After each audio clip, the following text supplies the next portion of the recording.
Sadashiva Samarambam Shankaracharya Madhyavam Asmadacharya Paryantam Vande Guru Paramparam Ishvaro Guratmeti Murti Veda Vidadine Yo Mata Vyakadevaya Dakshinamurtyaye Namaha Sarva Vedanta Siddhanta Gocharam Dhamma Gocharam Govindam Paramananda Satchiguru Pranato Lakshmana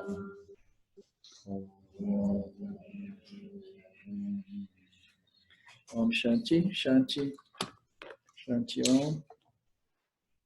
Namaste. Welcome everybody. Bem-vindos de volta. Todo mundo tomou um expresso, um cafezinho, né?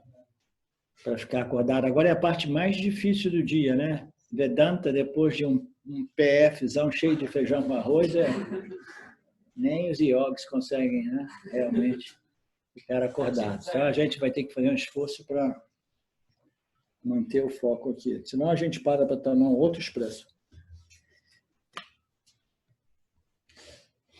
E aí, gente linda, vocês estão bem aí? Tá tudo bem? Né? Na solidão da sua casa, nós estamos aqui, ó, na confusão da sanga aqui, ó, na delícia. Pessoas felizes, alegres, devagarzinho as máscaras foram caindo. Eu me refiro à máscara do ego, não é a máscara do literalmente falando. As máscaras foram caindo, todo mundo foi se tornando, né, espontâneo, natural, todo mundo está virando um Yanni aqui. Para Vedantina não tem tempo e espaço, então estamos todos juntos. Exatamente.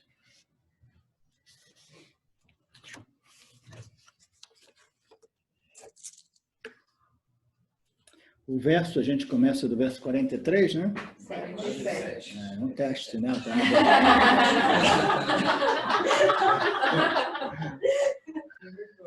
É o 47? O yogi de compreensão perfeita vê através de seu olho da sabedoria todo o universo como a manifestação do seu próprio ser e considera todo o resto como seu próprio ser e nada mais. Então, essa é a visão não dual, né, proposta pelos Upanishads, né, a visão da realidade como não dualidade, né? O yogi significa naturalmente o Jnana Yogi, okay? Que como nós já determinamos, somente a yoga do conhecimento liberta o indivíduo de um problema que é referente não à experiência do indivíduo, mas o conhecimento equivocado a respeito de sua própria identidade, né? Então, a gente precisa de jnana, conhecimento, yoga do conhecimento para cancelar essa identidade, esse conhecimento equivocado, né? Então, o yogi de compreensão perfeita, né? Aquele que assimilou e retém esse conhecimento, ele vê, mas ele não vê simplesmente como os samsaris, os karmis veem o mundo, né?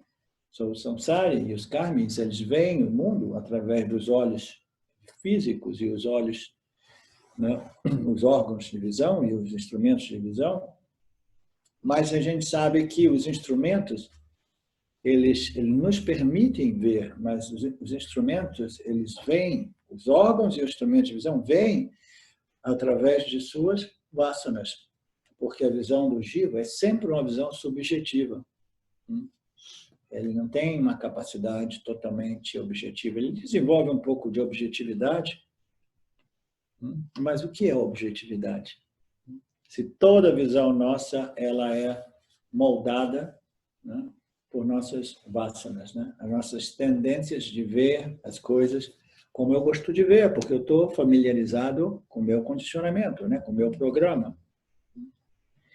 Então, essa visão,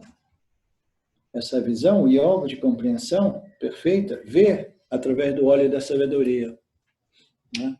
Então, o olho da sabedoria é é o olho físico, o olho sutil, né? O órgão da visão, o instrumento da visão, mas aí a mente que antes via os olhos através do seu condicionamento, vasanas fundada na total ignorância espiritual, ignorância, referência a Sati e Mitya, agora ele vê através dos olhos dessa sabedoria espiritual, revelada pelo Lord Ishvara. Então, quando ele vê o universo através desse, a gente fala muito sobre o terceiro olho, né?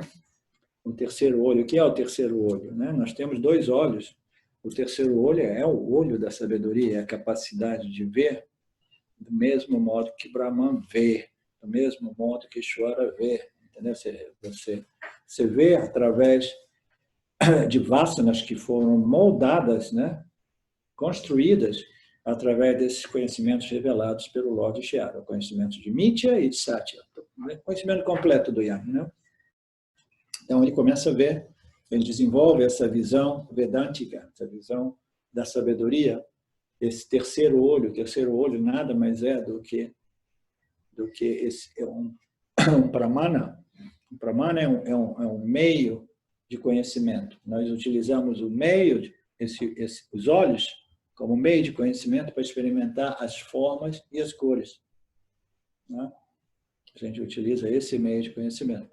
Então, existe um outro meio de conhecimento, que não é o olho físico, mas é Vedanta, os Upanishads. É através dos Upanishads que a gente desenvolve esse terceiro olho e nós somos capazes de ver a real natureza, né, do universo, a real natureza do eu, através desse pramana, meio de conhecimento, que não são os olhos realmente físicos, mas são os olhos da sabedoria que o Vedanta, né, nos proporciona, essa visão não dual da realidade, né? O yoga de compreensão perfeita vê através do olho da sabedoria. Ele vê todo o universo como uma manifestação do próprio Brahman. Compreende tudo isso, nada mais é do que Brahman, né? É a consciência, a existência.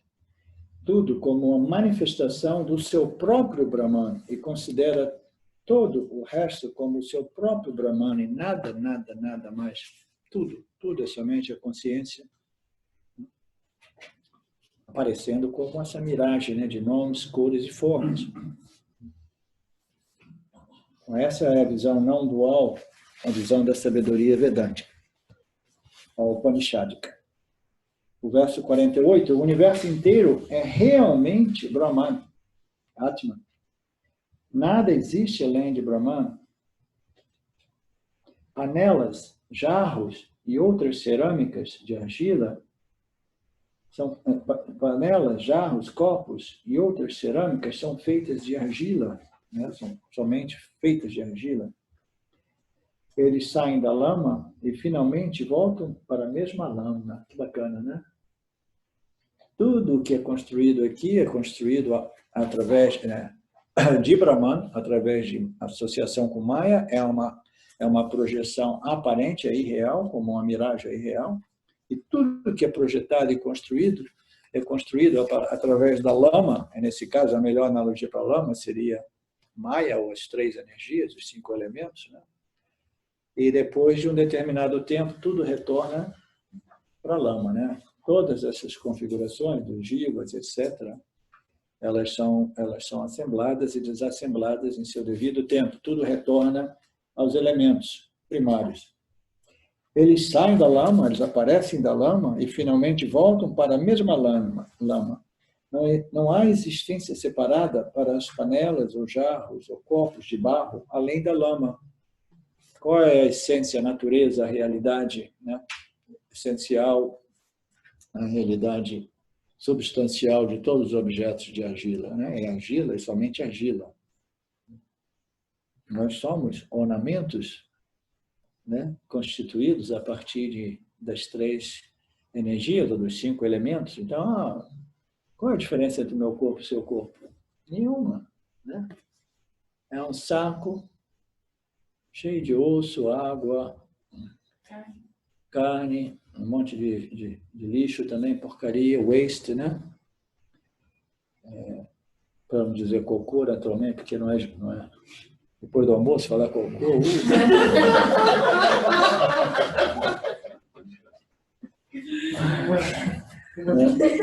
Então, nós somos um saco cheio de xixi, cocô, osso, carne, água, essas porcarias todas. Não existe nenhuma diferença entre o meu corpo e o corpo de uma outra pessoa, né? Não existe nenhuma diferença. Não há existência separada para esses objetos. Todos eles são somente lama. Assim também, Atma é a realidade, Sat, a existência, aquilo que é a única existência. Atma, que tem dado forma a tudo. Jagat. Como é que Atma, Brahman, dá forma a tudo? Através do seu melhor amigo chamado Mr. Maya. Ele tem um relacionamento estranho, muito estranho com Maya, um relacionamento entre Brahman e Maya, porque Brahman ele é um sem nada mais do que ele, mas ainda assim existe um potencial dentro dessa não dualidade de Brahman, né? Que é quase como se fosse um potencial, um talento, mais ou menos, né? Muito, muito, muito, né? Não manifesto, que não é inerente a Brahman, mas ainda assim não é diferente de Brahman, porque tudo no universo, até mesmo a semente do universo, que é Maya, existe dentro do âmbito de Brahman. Brahman, ao mesmo tempo, não existe nenhuma impureza, nada além de Brahman. Mas aí, essa segunda ordem de realidade, que é uma realidade não real, é por isso que a gente pode dizer que não existe nenhuma contradição, nenhum conflito. Porque Brahman é realmente um sem o outro. Se Maya aparece e o universo é projetado, ele diz, dualidade. Oh, como é que você vai agora reconciliar esses dois fatores, né? Satya e Mitya, o universo manifesto, se a natureza da realidade é não dualidade, né? Então, a gente tem que compreender que, sim, essa aura de realidade, muito embora ela exista aparentemente, porque ela é absolutamente não real. Então, esse potencial chamado Maya, através do qual Brahman, né, a partir de Brahman, essa realidade, Brahman dá forma ao mundo, entendeu? Ele dá forma a um mundo que, na verdade, não existe, que é irreal, que é uma aparência. E somente então a gente pode compreender a não dualidade. Entendeu? Por quê? Porque Maya e o universo, ele não é real. Por exemplo, a analogia da miragem no deserto, né? A gente sabe que existe uma miragem, porque a gente vê a miragem. Mas ainda assim, a miragem existe ou não existe? Depende do ângulo, depende, né, das condições, né, físicas, determinadas condições ópticas, etc. Então, ela existe, mas ela não existe. Então, como é que ela existe? Ela existe subjetivamente devido ao mal entendido, devido a uma projeção, devido a uma distorção da real natureza da areia do deserto. Entendeu? Então, essas sobreposições, essas distorções são causadas por Maya, e a gente pode compreender o relacionamento entre Brahman e o universo somente porque o universo não existe realmente, entendeu? É simplesmente uma miragem. Tudo que existe é Brahman. Essa é uma ordem de realidade aparente que não existe. Tomara que ninguém pire com esse tipo de informação. Porque, né? Tem pessoas que podem ficar um pouco, né? Oh, meu Deus, eu não existo. Não, tem crise, né? Não é bem assim. Você existe, mas você não compreende bem como você existe. Entendeu? Você existe como a totalidade, né? Como a essência da totalidade. É isso que nós somos. Mas a gente desenvolve esse relacionamento com essa bolha de água e a gente ignora a nossa identidade como água. Né? Não, eu sou a bolha. Né? Então, é simplesmente um mal entendido. So, do mesmo modo, existe somente Brahman, e o relacionamento entre Brahman e Maya, ele é bem compreendido na medida que a gente compreende que Maya é tão bom quanto inexistente. É simplesmente uma projeção, do mesmo modo que nós projetamos, né, através da nossa percepção subjetiva, a gente projeta uma miragem no deserto, na areia do deserto, né?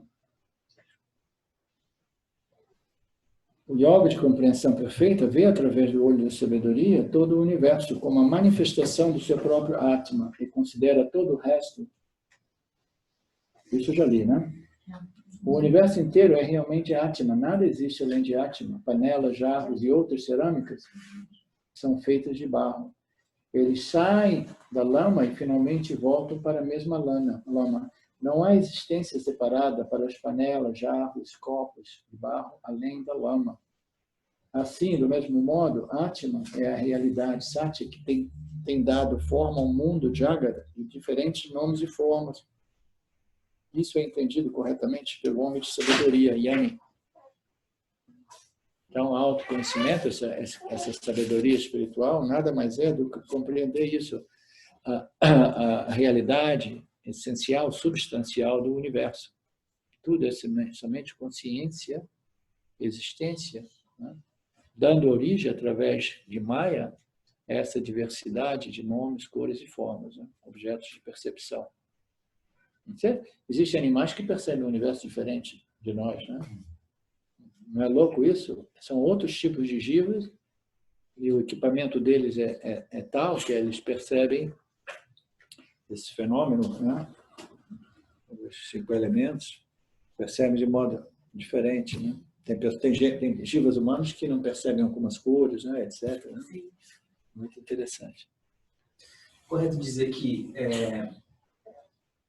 o que aparece o que se manifesta em Maya também é interferido pelo nosso corpo sutil. Quanto mais eu purifico, mais os objetos que aparecem diferente conforme eu vou purificando meu corpo sutil, são outros tipos de objetos, outros tipos de experiência que Ishvara vai trazer para o Jiva.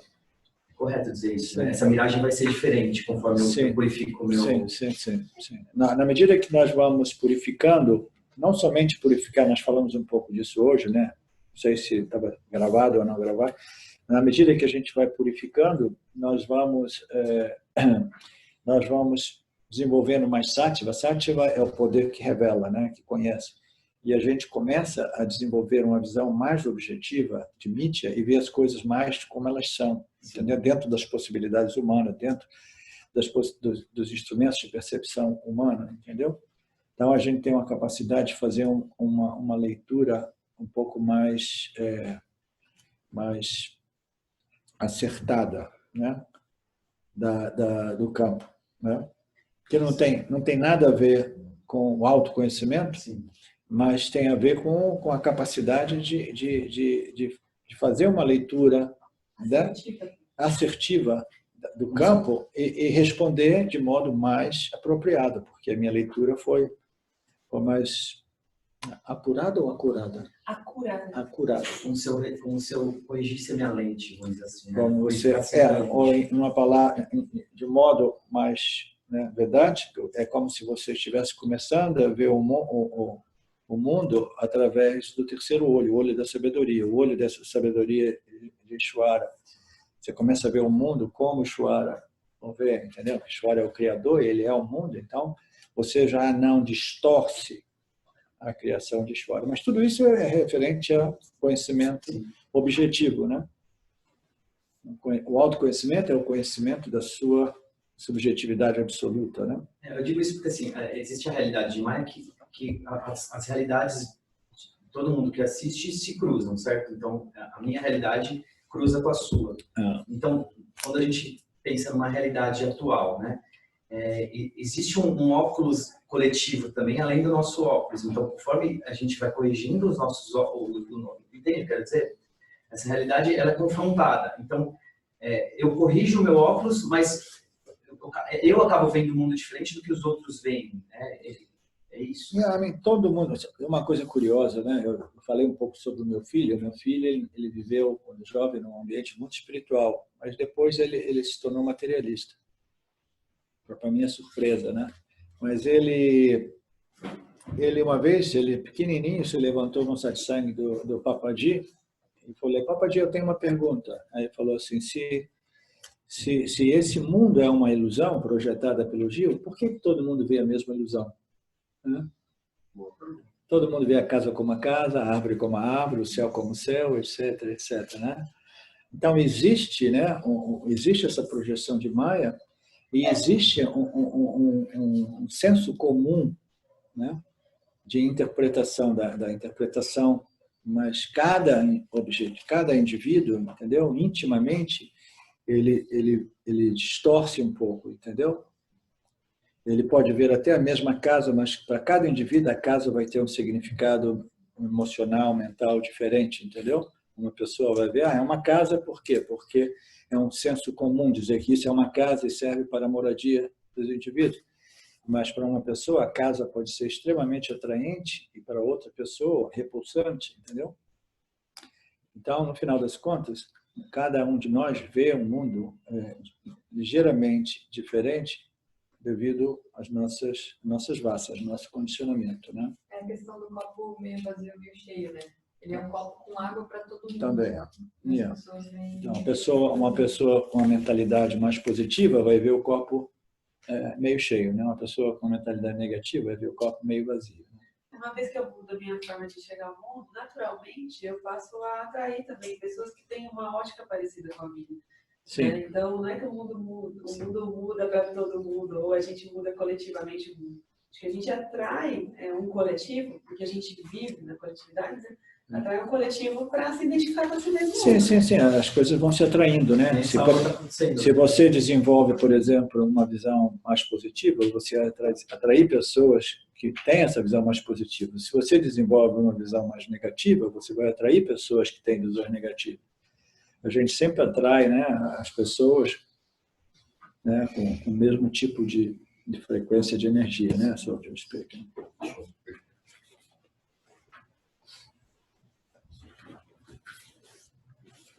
Qual é um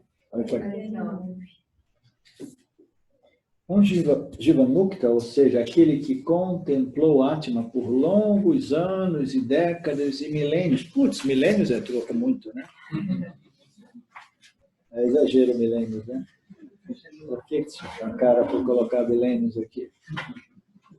Um Jivamukta, ou seja, aquele que contemplou por longos dias e horas de meditação, melhorou, dias e horas.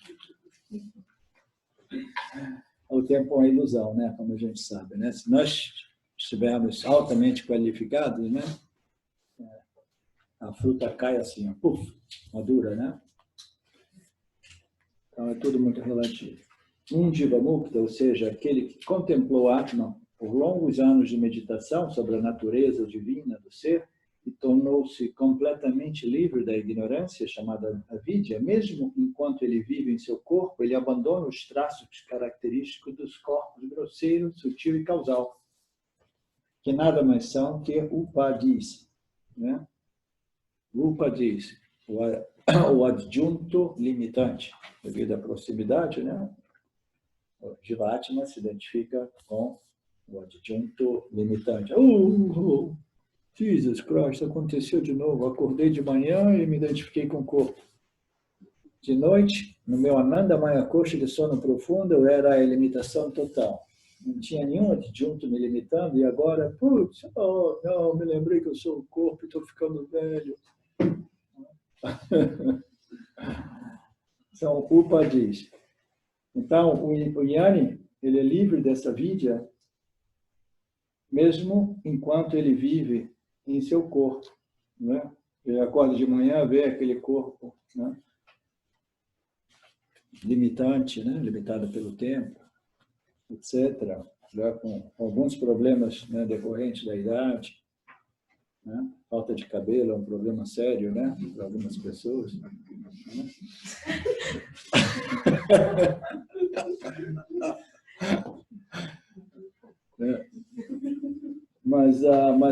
mas ele não se identifica nem com cabelo, nem com a falta de cabelo, né? Pode ser uma saída. É uma única saída para todos os problemas do corpo.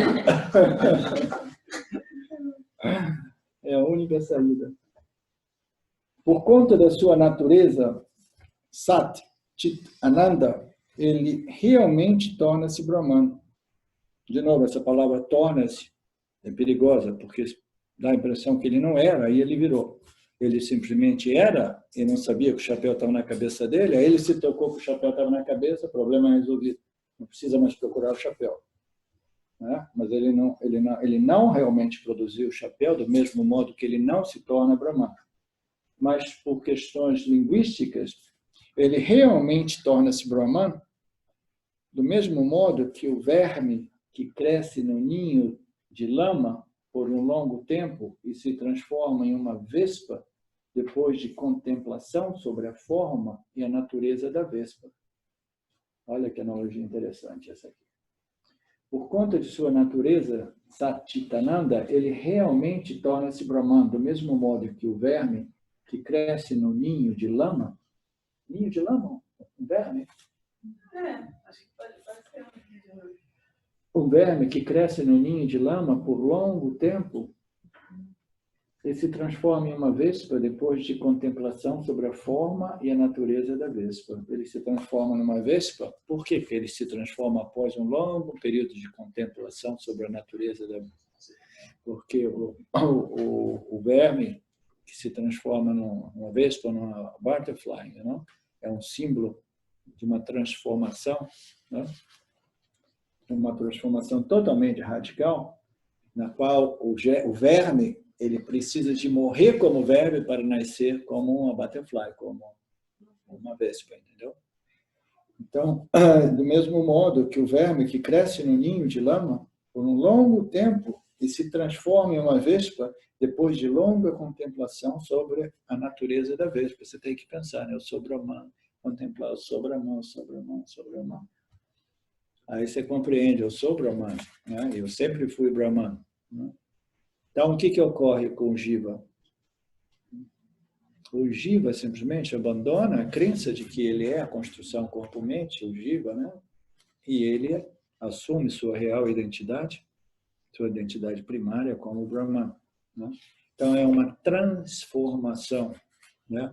Um shift de identificação, de identidade, que aparece como uma transformação. No mundo espiritual, nós colocamos isso como transformação, uma transcendência, mas, na verdade, é um shift, uma mudança de identidade. Né? Verso 50. O yogi que atravessa o oceano da ilusão. Olha que bonito isso, o oceano da ilusão, né? O oceano da ignorância, o oceano do samsara, né? A crença que a realidade, a dualidade, etc., e que eu sou um objeto entre tantos, né? Outros infinitos números de objetos no universo, né? Não existe pensamento mais chocante do que imaginar que você é uma coisinha minúscula num vasto universo. Ninguém vai sentir a sua falta quando você desaparecer. Sabia disso? Ninguém vai sentir. É duro para o ego, né? Isso é uma coisinha minúscula, um speck de poeira, né? E quando eu desaparecer, as pessoas nem vão lembrar.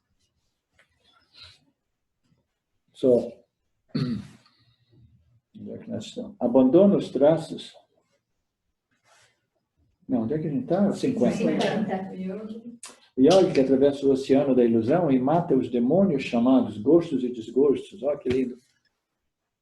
Esse é o simbolismo do demônio, né? Nós vivemos na era do Kali Yuga, onde as forças da ignorância, entendeu? Elas estão realmente poderosas, né? Elas são demoníacas, elas são capazes de tudo agora, porque depois de haver todo o poder econômico do mundo, né? Todos os prazeres à sua disposição, né?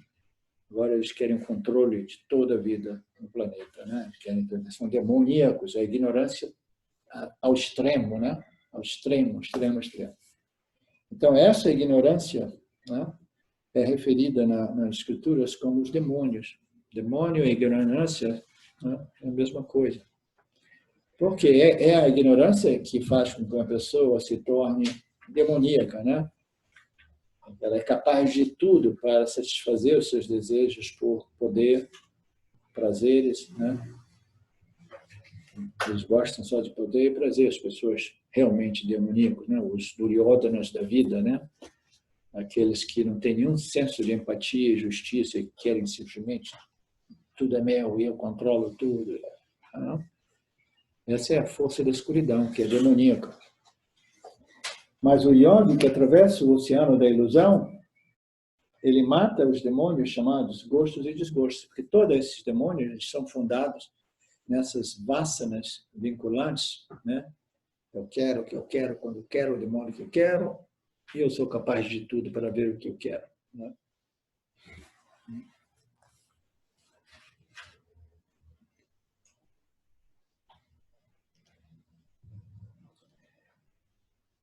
Ele mata os demônios chamados gostos e desgostos, ele é pacífico e vive na glória do seu próprio ser verdadeiro como Atimarana.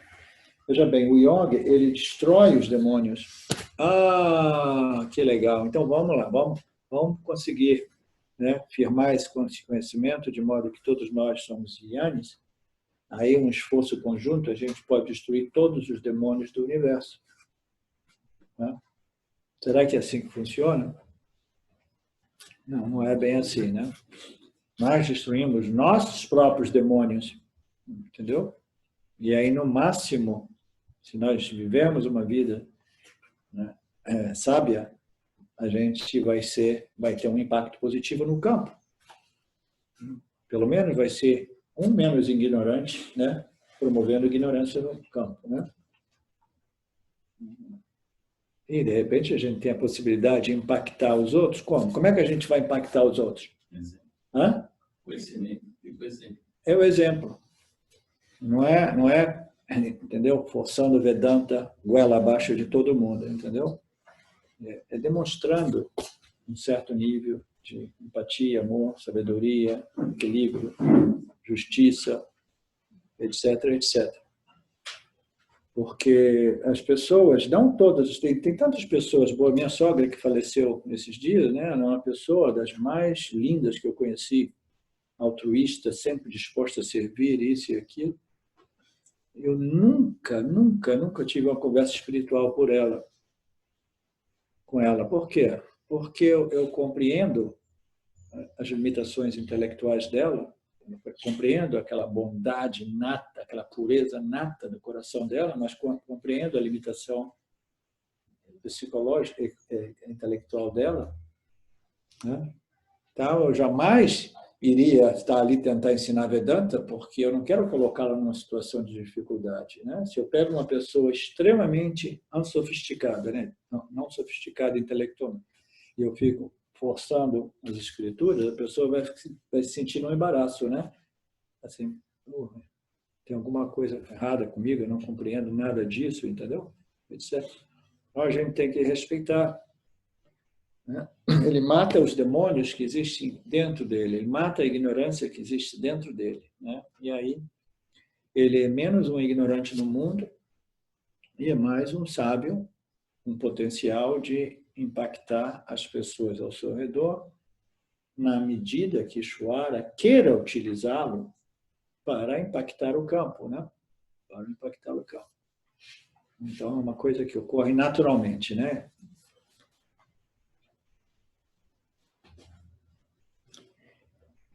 Ele mata os demônios chamados gostos e desgostos, ele é pacífico e vive na glória do seu próprio ser verdadeiro, como um Atmarama. Atmarama? Eu não conheço essa expressão, Atmarama. Alguém conhece Atmarama? Não. Oh, o Pinote conhece, mas ele estava dormindo. Pergunta ao Pinote. Atmarama é uma equiparação do Atma, do Deus superior, com o Rama, que é uma encarnação de Vishnu, como uma presença divina. Ok, understood. sou dentro. Ok. Bom. Nós temos uma enciclopédia espiritual aqui para gente. Por isso que você Se chama Pinote. Estou espalhando sua reputação positivamente. Né?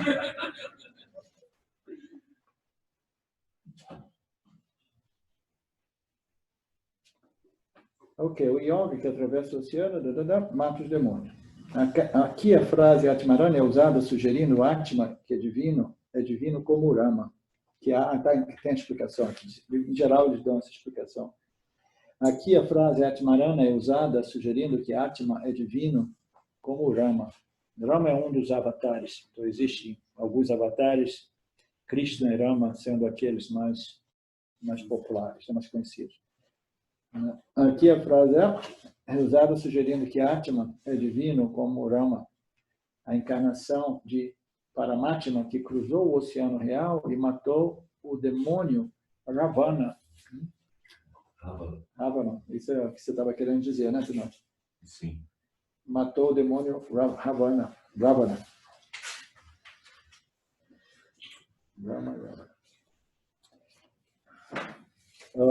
Verso 51, o Jivamukta, que abandona todos os seus apegos à felicidade ilusória, a Nitya, e eterna, Bhasya, está satisfeito com a bem-aventurança derivada do ser, do Atma, brilha internamente como uma lâmpada colocada em um vaso.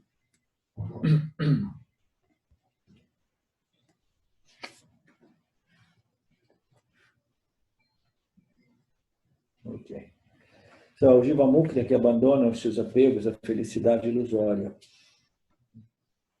Então, a chave é sempre essa, né? Esse conhecimento espiritual, ele inicia de um inventório que nós fazemos a respeito dos nossos relacionamentos com o campo dos objetos. Aí a gente tem que examinar um por um o valor de cada objeto. E a gente começa da nossa esposa e do nosso esposo, entendeu? Assim, pô, será que o meu marido é realmente uma fonte de ananta? Né? Será que ele tem um valor realmente? A minha esposa, será que ela, entendeu? Aí, os amigos, isso, aí a gente vai, objeto por objeto, faz um inventório do real valor dos objetos, né? E somente quando a gente compreende que cada objeto, ele é de valor neutro, entendeu? Ele possui alguns valores práticos e utilitários, mas fundamentalmente eu não preciso de me colocar numa posição de apego e dependência desses objetos, sejam eles sencientes ou inertes, né? Porque, na verdade, o valor desses objetos é dado por mim, é projetado por mim, por minhas vasanas, né? Etc. Então, o Jivamukta, o Jnana, ele naturalmente, gradualmente e sem nenhuma dificuldade de eu tenho que abrir mão disso, eu tenho que abrir... Não, é natural, esse processo tem que ser natural, entendeu? Ele vai gradualmente, sem esforço e sem sacrifício, realmente, ele vai abandonando os apegos à felicidade ilusória e está satisfeito com a plenitude derivada do seu próprio ser. O conhecimento referente, esse conhecimento a respeito da minha natureza plena, produz esse ananta intelectual que nós referimos ontem, né, eu acho, esse ananta experiencial, que depende da minha mente mais ativa, e que esse ananta intelectual, que é um subproduto dessa convicção de autoconhecimento, né, que é aquela confiança de que realmente nada pode acontecer para mim. O meu eu, realmente, nada pode acontecer para ele, entendeu? Isso depende de uma autoconfiança muito firme e muito clara, e sempre presente, né?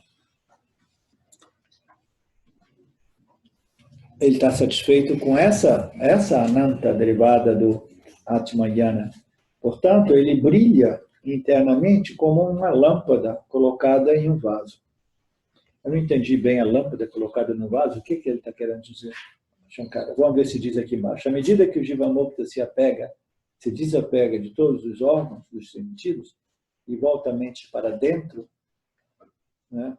Dentro aí é também um pouco, né, discutível, que se torna serena e sem ilusões. A mente se torna clara, satívica, sem ilusões, sem distorções, serena.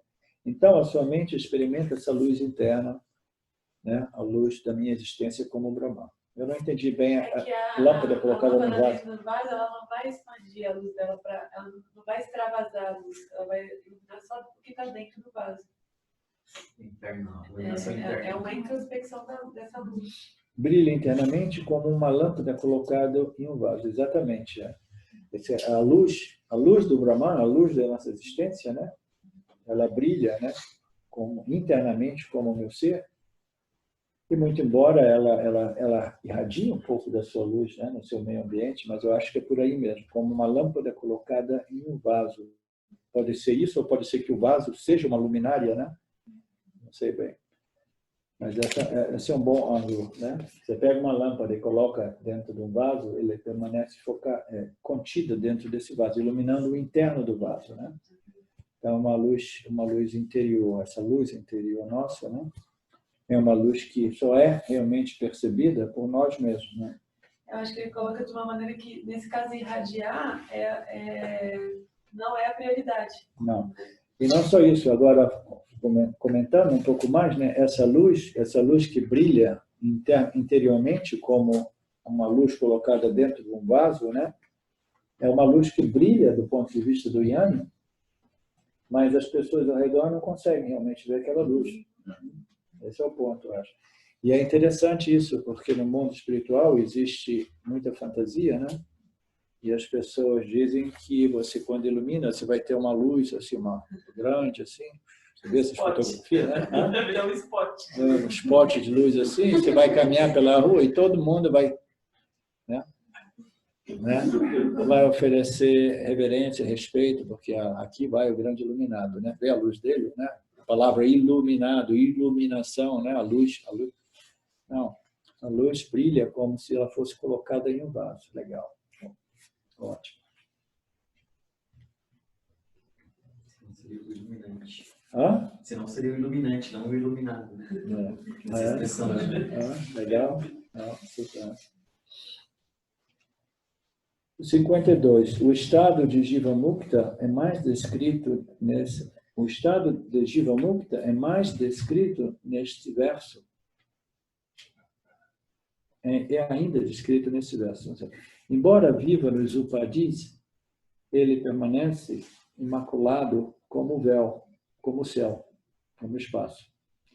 Ele se move por toda parte como o vento, perfeitamente desapegado. Olha que legal. O estado de Jivamukta, ele é descrito como segue agora. Ele vive nos upadis.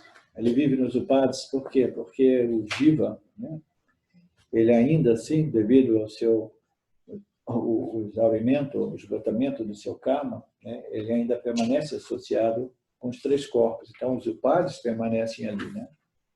Ele sabe que os upadis não o limitam, muito embora possa limitá-lo, né, nos olhos dos outros, porque os outros vão dizer assim, o cara ali, ele é limitado pelo seu corpo, ele é o corpo, ele é a mente, é isso e aquilo, né?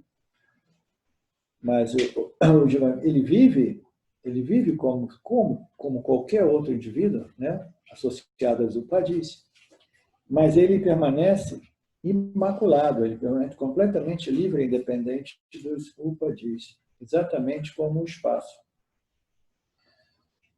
Então, o espaço é livre, né? Não existe nada que realmente se apegue, se grude no espaço, ou que né? Quando a gente senta na cadeira assim, não é que a gente tem que pedir, com licença, espaço, eu vou sentar, né? Para não amassar o espaço. Né? Com licença. Aí o espaço, né? Não. O espaço, simplesmente, quando eu sento, ele permanece, né, intacto, né? Pervadindo, permeando o meu corpo por dentro, como sempre, né? Nada realmente afeta o espaço, né? Então, ele se move, ele permanece imaculado como o espaço, e ele se move por toda parte, exatamente como o vento. O vento não tem nenhum apego, né? Nenhuma. Ele vai passando por aqui, vai passando por ali, segundo a natureza de Maya, a natureza de Ishvara, sopra para cá e sopra para lá, e ele permanece tranquilo, sereno, sem nenhum apego. Ah, não, putz, acabou de Ishvara, eu gostei daquelas montanhas, me leva para lá de novo. Ah, você está na direção errada, acabou. Não, né? Livre e desapegado, né? Seguindo sua natureza como espaço, como ar, né?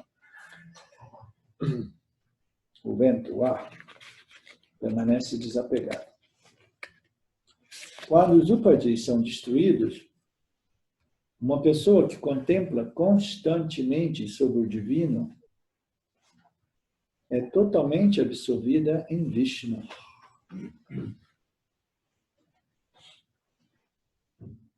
Uma pessoa que contempla constantemente sobre o divino é totalmente absorvida em Vishnu, o espírito que a tudo permeia, assim como a água é absorvida na água, o espaço no espaço e a luz na luz. Agora, isso que eu vou precisar da ajuda de todo mundo, hein?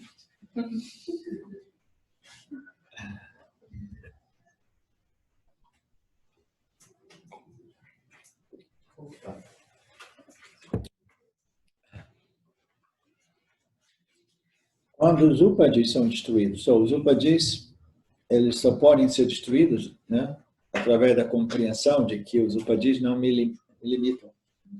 Eles permanecem ali, né, através dos upadis, eu posso transicionar nessa ordem de realidade secundária, né, através dessa identidade secundária chamada Jiva, mas eu permaneço em minha identidade primária com o Brahman, né? Então, essa ignorância é destruída. Então, uma pessoa que contempla constantemente sobre o divino, essa natureza divina, Brahman, ela é totalmente absorvida em Brahman, o espírito que tudo permeia. Brahman permeia tudo, né? Do mesmo modo que a água, né, é absorvida na água e o espaço no espaço e a luz na luz. Não?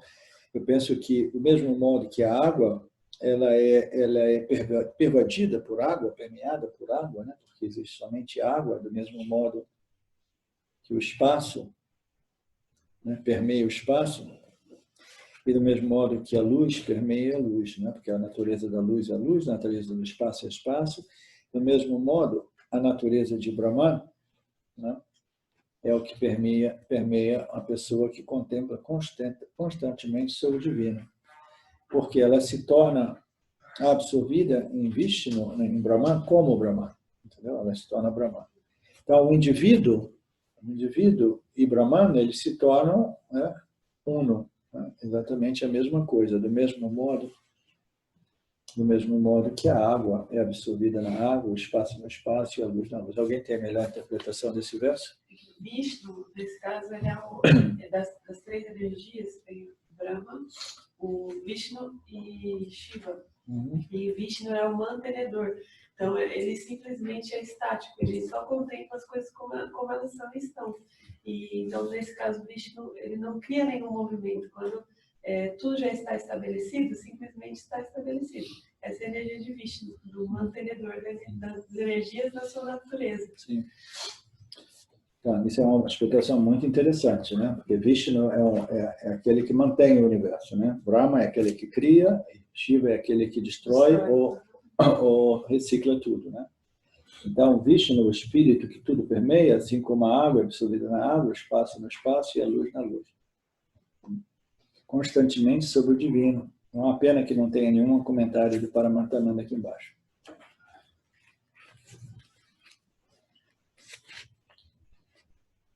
O verso 54. Perceba que é Brahman aquilo cuja realização não deixa nada mais a ser alcançado. É Brahman. A Brahman é aquilo cuja realização não deixa nada mais a ser alcançado. A bem-aventurança, Sukham, que é muito superior a qualquer outra bem-aventurança, e o Jnana, que é superior a qualquer outro conhecimento. Olha que interessante. Isso aqui elucida ainda mais esse tópico, né, dos dois tipos de Dois tipos de Ananta, Ananta intelectual e Ananta experiencial. Ele diz, perceba que Brahman é aquilo cuja realização, né? Então, já está colocando ali claro que Brahman não é uma entidade, né, outra que você mesmo, é simplesmente um fato, né, referente à sua real identidade que precisa ser realizada, né? Precisa ser reconhecido, né? Perceba que Brahman é aquilo cuja realização não deixa nada mais a ser alcançado. É aquilo que, uma vez conhecido, põe fim à necessidade de alcançar, obter e conhecer outras coisas, porque você conheceu a sua natureza, que é a natureza de tudo. Não é, Cris?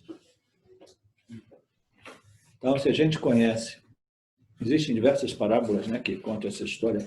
Existe uma de um pai muito sábio. Ele teve diversos filhos, né? Aí ele mandou os filhos estudar, né, em locais diferentes, né? Vai aqui, vai ali. Um deles queria assim, não, eu quero estudar com um guru, né? Eu quero estudar Vedanta, essa ciência da realidade. Aí ele foi mandado para um gurúkula para estudar. Ele passou muitos anos lá estudando com o professor. Estudando. E aí, quando ele voltou para casa para fazer férias, depois de diversos anos, ele chegou cheio de entusiasmo. E o pai dele imediatamente notou que ele tinha um pouco de arrogância, porque ele já se sentia um sábio, né? Eu passei 14 anos no gurúkula estudando, então eu sei tanta coisa, eu sei, conheço todos os Vedas, conheço diversas escrituras, etc, etc. Aí o pai dele, que era um sábio, vendo um pouco a dificuldade do filho, né, essa vaidade espiritual, perguntou para ele, você que aprendeu tanto nesses 14 anos, o seu guru, ele te ensinou aquele conhecimento, o qual coloca fim ou destrói todos os outros conhecimentos, o conhecimento que coloca fim em todos os outros conhecimentos? Aí ele ficou intrigado, começou, né? Esse conhecimento? Não penso. Não penso que eu tenha aprendido isso, entendeu? Aí o pai falou, então você tem que voltar e permanecer lá por outros 14 anos, né? Porque você não aprendeu ainda o conhecimento que realmente, né, vai acabar com essa vaidade a respeito de eu tenho tanto conhecimento, etc, etc. Né? Qual é o verso? A segunda parte do 54. Então, perceba que Brahman é aquilo cuja realização não deixa nada mais a ser alcançado. Nada mais. A bem-aventurança, Sukham, que é muito superior a qualquer outra bem-aventurança. E o Yana, que é superior a qualquer outro tipo de conhecimento. Então, aqui, esse verso faz referência, né? Quando você obtém o conhecimento que coloca fim à necessidade de conhecimento como um meio de me melhorar, completar, me adequar, etc., me sentir, né? Desenvolver uma melhor autoimagem, etc., né? Quando você obtém o conhecimento que coloca fim a essa necessidade de objetos de conhecimento, né? Aí nada mais precisa ser conhecido ou alcançado.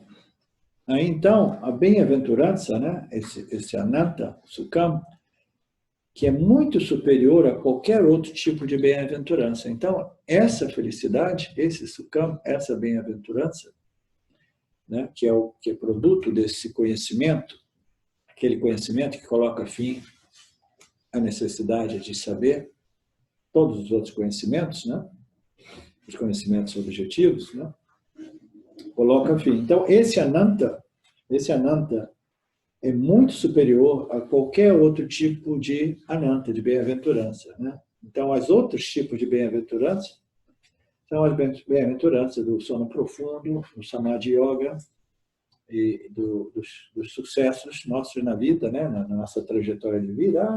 Sucesso aqui, consegui isso, consegui aquilo.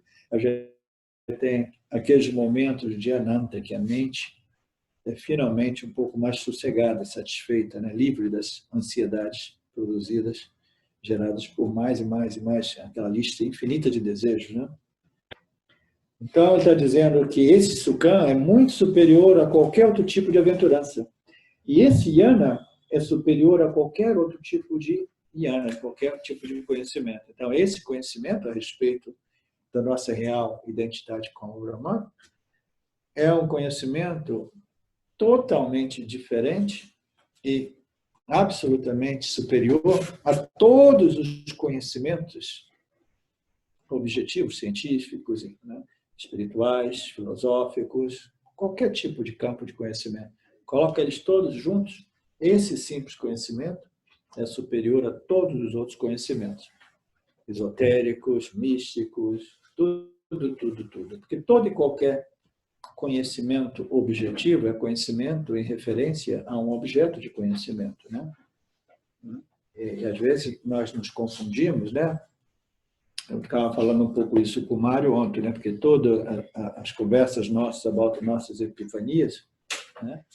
Elas deixam impressões fortes e a gente quer sempre falar dessas epifanias. Ah, não, isso aconteceu, eu vi aquilo, e a gente está reforçando uma supervalorização pelo objeto de experiência e negligenciando a luz, né, na presença do que essa epifania foi conhecida, experienciada, né?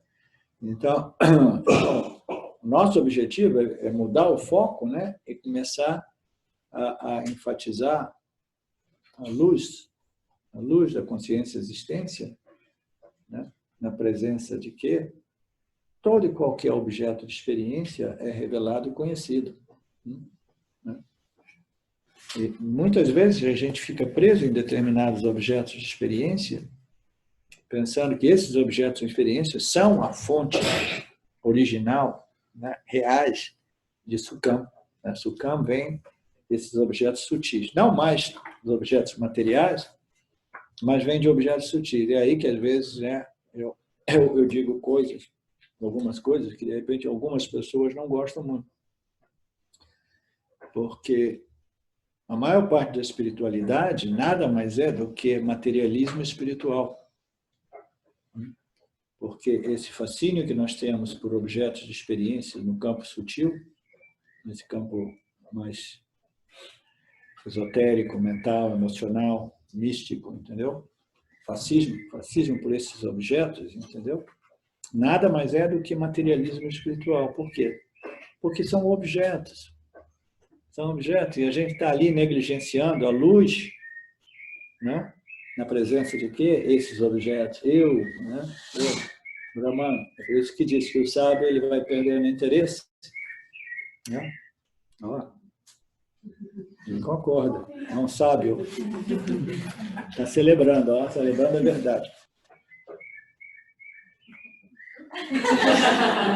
Respondeu.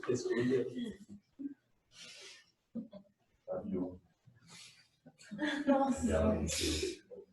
Qual é o verso? 55. Está na segunda parte da 54. Ok, é muito superior a qualquer outra bem-aventurança e o conhecimento, esse jnana, é superior a qualquer outro tipo de conhecimento. A experiência suprema da realização de Brahman é explicada nesse verso como o maior ganho, o maior conhecimento, 2, depois de ganhar o qual ninguém gostará de adicionar mais algum a ele. Então, uma vez que você ganhe esse conhecimento, você se sente satisfeita. Por isso que a gente diz Purna, Purna. Obrigado, não, satisfeito. Purna, estou satisfeito, cheio, completo. Purna, Purna, minha natureza é Purna. Não é isso que a gente está enfatizando, né? Depois de ganhar o qual ninguém gostará de adicionar mais algum a ele. E 3, a maior felicidade do ser após desfrutar, da qual ninguém lutará por uma felicidade maior. Então, a gente tem o maior conhecimento, o maior ganho, o maior conhecimento, a maior felicidade, né? quando você tem a coisa que é realmente a fonte original de felicidade, a alegria, a segurança, né? Aí você vai buscar isso aonde? Você encontrou uma mina de ouro, você não vai mais lá procurar ouro, né? Nas pedrinhas do rio, etc. Você encontrou uma mina infinita de ouro, né? Esse é o ponto. Ninguém vai estar lá lutando para encontrar essa felicidade uma maior ainda. Todos os Upanishads confirmam isso. Todos os Upanishads confirmam isso. Todos os textos vedânticos confirmam isso. O maior objetivo é conhecer a sua natureza como Brahman e reconhecer-se como Brahman e somente Brahman. Esse é o único realmente ganho, né, que satisfaz o indivíduo, né?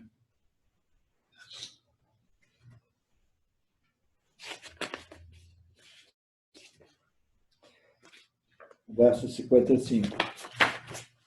Depois de ver o qual não há nada mais para ser visto, depois de atingir o qual não haverá mais nascimento, e depois de conhecer o qual não há nada mais a ser conhecido, isso é, para ser entendido como Brahman. Depois de ver o qual não há nada mais para ser visto. Que história é essa de ver alguma coisa que não tem mais nada para ver? A gente vê, cada vez que eu abro os olhos, eu vejo uma coisa diferente, né? Eu vejo aqui, vejo ali, né? Vou daqui para ali, pego o carro, vou lá, vejo coisa diferente, as coisas vão mudando. Eles dizem que em Nietzsche você não encontra a mesma pessoa 2 vezes no dia, porque ela muda.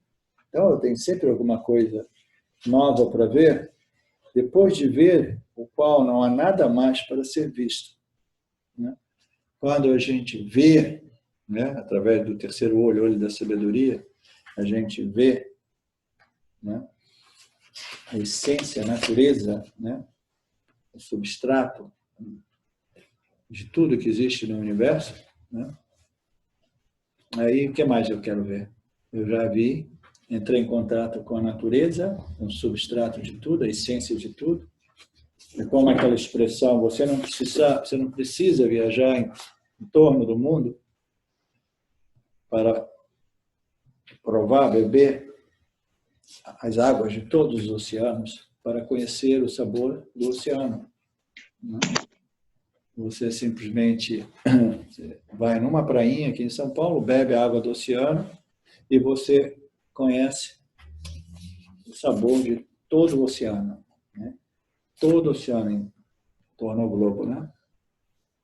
Um golezinho dessa água, né? Então, do mesmo modo, quando você vê a essência, né, a substância essencial de todos os nomes e formas, não existe nada mais que você precise realmente ver, né? Por quê? Porque você conheceu a essência de tudo e você sabe que até mesmo as formas, elas são nada mais, nada menos do que as 3 energias e os 5 elementos. Do mesmo modo que, eu vi isso aqui, não, isso é ouro, cara, não importa qual seja o ornamento, a forma, o desenho, etc., é tudo ouro, né?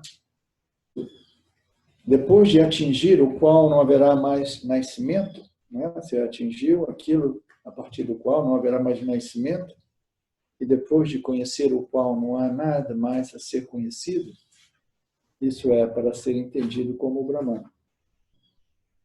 Para o Jnana Yogi, que alcançou a mais alta meta e tornou-se um com Brahman, nada mais é necessário, porque todo o resto é sombrio em comparação com Brahman. Quando você compreende, né, a sua natureza como Brahman, que é a natureza de tudo, todas as formas de Brahman, você vê como Brahman. Do mesmo modo que todas as formas de ouro, todas as formas de argila, você vê somente como argila. Né?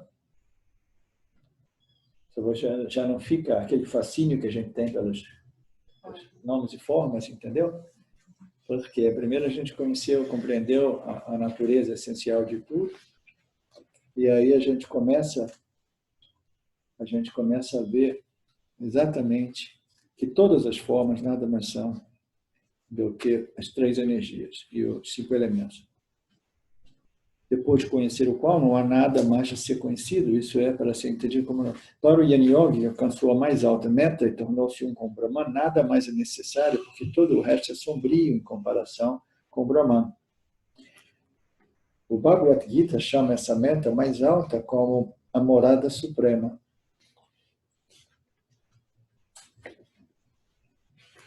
E os Yanis chegam lá para nunca mais voltar. Olha só que passagem difícil essa, né? Não, isso é perigoso, imagina, né? Vocês paulistas que gostam de dizer, imagina. Imagina se moksha te pega e você depois diz, moksha, deixa eu voltar para samsara. Ele está falando aqui, não tem mais volta. Gente, só me despedir. Não, eu uma vez, eu prometo. Deixa eu avisar minha mãe. Não. Deixa eu avisar minha mãe, né? Fazer um bota fora. Fazer um bota fora. O bota fora é aquela saideira. Não, eu não posso me liberar, deixa eu ir lá pegar minha namorada, minha mãe, meus tênis.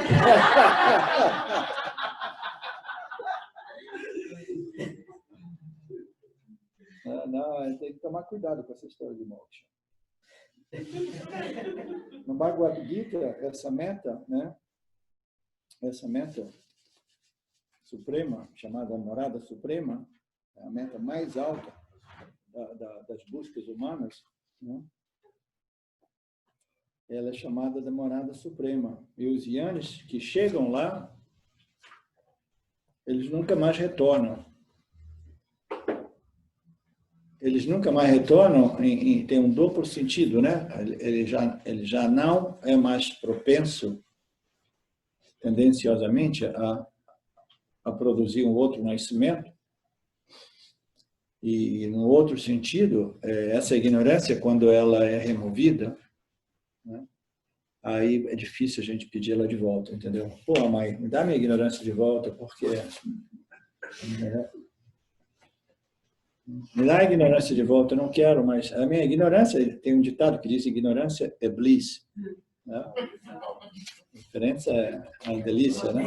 A ignorância é uma bênção, até mesmo a ignorância de Nietzsche, entendeu? Tem tanta coisa ocorrendo no mundo nos dias de hoje, raríssimas pessoas sabem o que realmente está ocorrendo, né?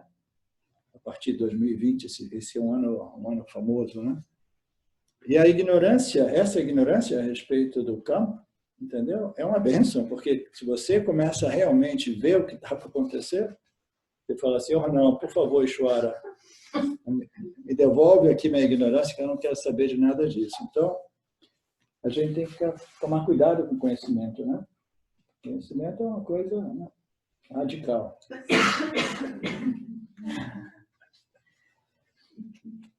O verso 56. Aquele que permeia todos os lugares, tanto acima quanto abaixo, é Brahman. Ele é um sem um segundo. Ele é infinito, eterno e repleto de Satchitananda. Ele é Satchitananda. Ele existe como apenas um. Esse Brahman é para ser entendido como Brahman. Esse é para ser entendido como Brahman. Aquilo que permeia todos os lugares, tanto acima quanto abaixo, é Brahman. Aqui tem uma conotação interessante também, né? Porque a gente, nessa ordem, nessa dimensão dualista, né? Nós temos a tendência de comparar e julgar as coisas como superiores, inferiores, altos e baixos, né? Então, aquilo que permeia todas as lokas, tanto aquelas superiores como inferiores, altas e baixas, entendeu? é Brahman. Brahman é a essência, né? É a essência de tudo. De todos os objetos de experiência, sejam eles celestiais ou infernais, entendeu? A natureza de tudo que existe é Brahman, até mesmo dos seres diabólicos, né? Demoníacos, como dizia anteriormente, né? A natureza é Brahman, Brahman, né? Sobre essa influência, né? Essa profunda, tremenda, né? Influência da ignorância, né? A vidya, que faz com que esse extremo baixo se manifeste, né? Essas entidades demoníacas. Então, aquilo que permeia todos os lokas, tanto em cima como embaixo, é Brahman. Esse Brahman é um sem o segundo, a gente sabe disso. Brahman é o substrato, a essência natural, a natureza essencial de tudo. Em todas as dimensões, em todos os espaços, em toda a eternidade, em todos os universos. Ele é infinito, ele é eterno, né? Ele é infinito, ele se move em todas as direções no espaço, além do espaço, ele é eterno, ele é além da temporalidade, ele é repleto. Em outras palavras, ele é Satchitananda, ele é a existência de tudo, a consciência, o conhecimento de tudo e a não limitação. Ele existe como um em um apenas. Ele é não dual, né? Esse Brahman é dual, não dual. Essa é a nossa natureza, não dualidade.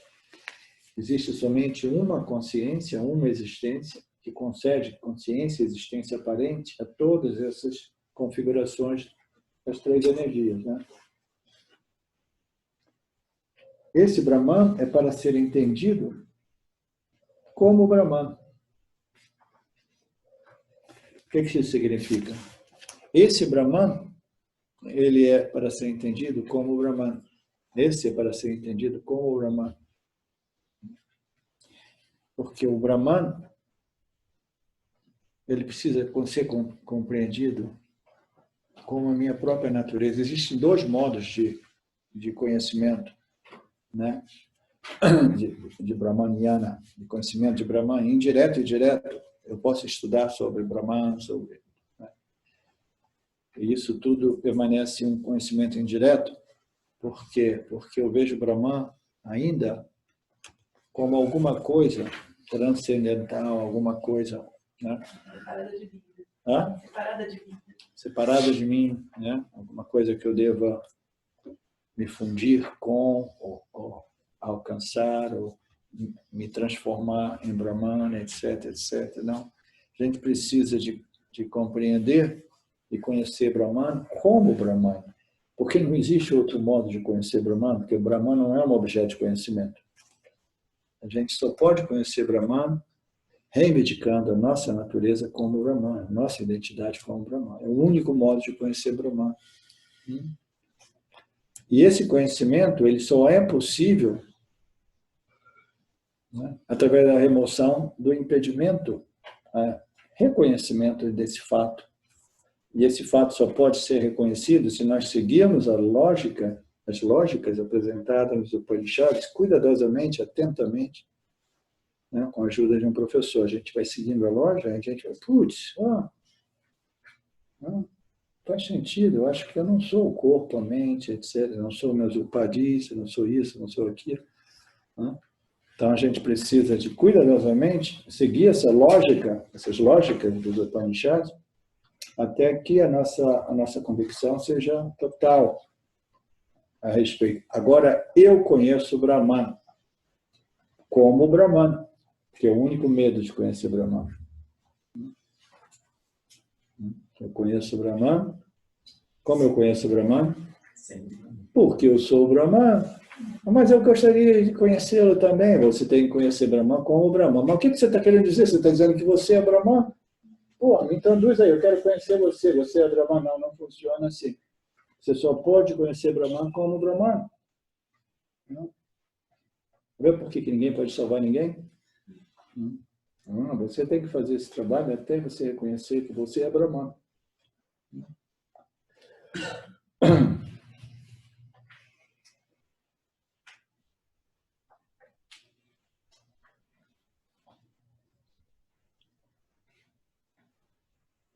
essa descrição de Brahman está no Mandukya Upanishad, que também diz que ele é imortal e existe na frente e atrás em todos os lados. Em outras palavras, é todo pervasivo, né? Ele pervade tudo, para cima, para baixo, né? E se a gente tiver alguma dúvida, os lados, leste, norte, oeste, né? Todos os lados. Este Brahman é não dual, indivisível, bem-aventurado e sempre existe como um só, somente um ser, uma existência, um Brahman. Os Upanishads indicam que Brahman é alcançado por um processo de negação do que ele não é e da afirmação do que ele é. Exatamente o que nós dizíamos antes, né? Os Upanishads dizem que esse Brahman, que é um sem um segundo, né? Que esse um, que é indivisível, né? Que ele é de natureza ilimitada, porque não existe nada além de nós mesmos, né? Quando você vê que você é aquilo que permeia tudo, que tudo, na verdade, é somente você, porque você é a consciência. Então, você reconhece também a sua não limitação. Nós não somos limitados por tempo e espaço. Por quê? Porque eu não sou intelecto, eu não sou corpo físico, né? Então, eu sou a consciência, eu sou a luz, né? Então, o tempo e o espaço não me limitam mais.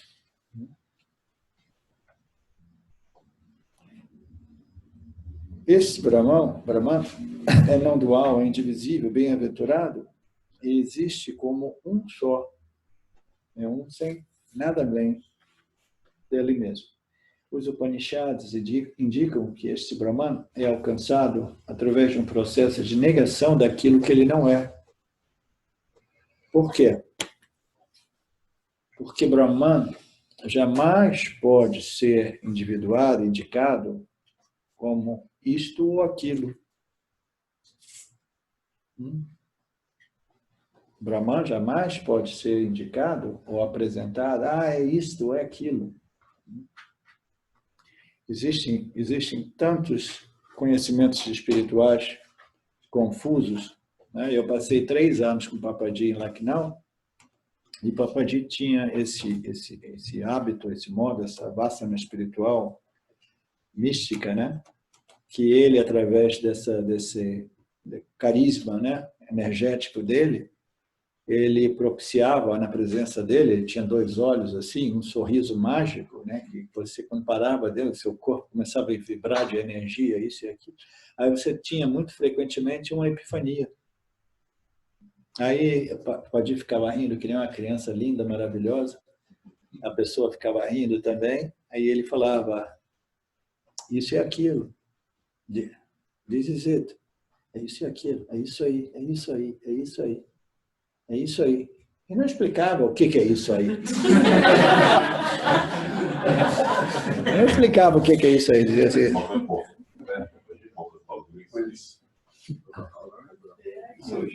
é isso aí, né? Então, é isso aí, é isso aí. É isso mesmo, é isso. É isso, é isso, é isso. E a pessoa pensava assim, ok, agora eu encontrei Brahman, você é Brahman, é isso aí, é isso aí. Essa experiência é Brahman.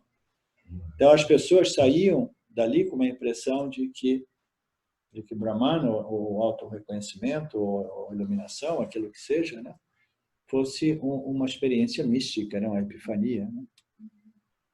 Então, aqui está dizendo assim, que o único modo de conhecer Brahman, de compreender Brahman, é através da negação. A negação apresentando, né, Brahman não é isso. Brahman não é aquilo. Brahman não é isso, Brahman não é aquilo, não é isso, não é aquilo, não é nada que você possa dizer é isso ou aquilo. O Papaji dizia é isso, é isso, é isso. Que eram experiências sutis, né? Bonitas, interessantes, né? No mundo de mídia, né? Tudo é possível, você pode ter umas epifanias únicas que ninguém teve, né? desenhada sob medida para você, você pode pensar, ah, essa é a realidade, é esse objetinho aqui maravilhoso, essa epifania que eu tive, né? E a pessoa está sempre descontando a luz que está iluminando e revelando todos esses objetos sutis, místicos, né? Então, o Brahman, ele só pode ser alcançado através de um processo de negação daquilo que ele não é. Essa é a parte mais difícil e mais extensiva, né? Porque a gente tem que dizer, não é esse tipo de experiência, não é aquele tipo de experiência, não é esse outro e esse, não é isso. E por quê? Por isso, você não pode ser isso, por isso. E lógica, e lógica, e lógica, e lógica, e lógica. A gente tem que reexaminar nossas experiências, seguindo essas lógicas, até a gente ficar totalmente convencido, intelectualmente convencido, de que nada, nenhuma das minhas experiências é o ser pleno. Entendeu? Aí, quando a gente exclui todo e qualquer objeto de experiência como o ser pleno, né, a gente é deixado com o quê? Com nada, que é um outro mito que existe no mundo espiritual. Se você nega tudo, nega, você entra no vazio. As pessoas pensam que o vazio é Brahman. Entendeu? E o vazio não é Brahman. Né? A ausência de objeto de experiência não é Brahman, é chamada Samadhi, Nirvikalpa Samadhi. Okay? Então, o que é o Brahman? Brahman não é nenhum objeto, e a ausência de objetos também é um tipo de objeto extremamente sutil, okay? Porque existe um princípio sujeito que reconhece a ausência de objeto, o vazio, o silêncio. Né? Não tinha nada, era um barato, um vazio total. Né? Então, o que é Brahman? Brahman é o sujeito. É o sujeito na presença, né, do qual os objetos são iluminados, reconhecidos e conhecidos. E entre eles, a ausência de objetos também é reconhecida dentro do âmbito desse sujeito, que é esse princípio testemunha, que não é a entidade experiencial, né? Mas que é a consciência e a existência. Tudo ocorre dentro do âmbito da consciência e existência. E essa é a realização. Eu sou a luz, né, que revela tudo, que ilumina tudo, que conhece, que permite o conhecimento de tudo. É o único conhecimento. Portanto, o Brahman só pode ser alcançado através de um processo de negação do que ele não é. Mas aí, no final, né, ele não é o vazio, e é preciso o quê? Aí que o Upanishads chega, entendeu? Depois do cara ter negado tudo, através da yoga, ter entrado no vazio, no espaço de samadhi total, ele pode ficar amarrado, preso em samadhi por vidas e vidas e vidas, pensando que samadhi, a ausência de objeto, é a realidade. Aí diz assim, até que o Upanishads possa apresentar a afirmação do que o Brahman é. O que é Brahman? É você, o sujeito. Mas o que eu sou? Satchitananda, existência, consciência, né? Infinitamente não limitada, né? Essência de tudo, substrato de tudo. Então, essa parte é mais fácil. Né? Depois de a gente ter compreendido que Brahman não é nenhuma das nossas experiências, que leva tempo, porque a gente vai rejeitando aquelas experiências mais densas, identificações com objetos, tais quais o corpo físico, mas aí quando vê a gente fica amarrada, né, com esse vínculo de apego e identificação com esses objetos mais sutis. Então esse é um processo mais lento, de negar, até a gente compreender que eu não sou nenhum desses níveis de experiências, eu sou a luz que ilumina e revela essas experiências, né? Aí, no final das contas, o indivíduo precisa chegar nos Upanishads e compreender e ouvir a afirmação do que é Brahman, depois de ter compreendido tudo o que Brahman não é, né? Ok. Om Purnamada Purnamidam